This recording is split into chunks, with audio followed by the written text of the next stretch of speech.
On n'entend pas l'orateur. Je demanderai à Elisabeth de se rapprocher un petit peu du micro. Voilà. Oui, je veux bien, mais vous savez, il y a une recette qu'on apprend à l'Assemblée nationale, c'est que ça ne sert absolument à rien d'essayer de parler plus fort que ceux qui parlent fort derrière. Donc, moi, je préfère parler calmement, ne pas me casser la voix, puis ceux qui ont envie d'écouter, ben, ils écoutent, les autres, tant pis. Hein. C'est pas grave. Alors, sur les primaires, bon.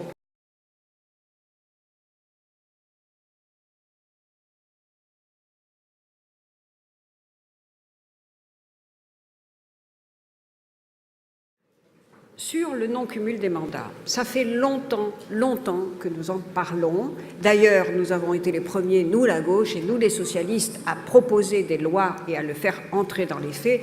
Il faut maintenant aller jusqu'au bout. Et c'est une exigence absolue. C'est une exigence d'abord pour faire le renouvellement et la parité et la diversité.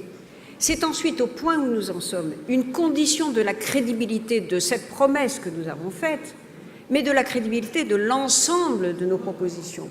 Nous le devons aux militants, d'ailleurs, qui ont plus de 70% pour la proposition que nous a présentée et qu'a fait voter Martine et la direction du parti quelques mois maintenant.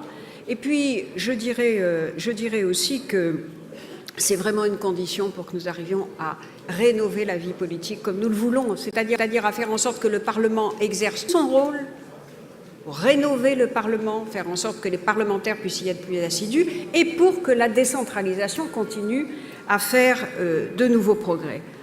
Je crois aussi que, contrairement à ce que prétendent certains, ça peut être pour nous un atout formidable dans les élections qui viennent. Parce qu'il fallait voir la tête de la droite quand Martine a annoncé que nous allions aller jusqu'au bout du cumul des mandats.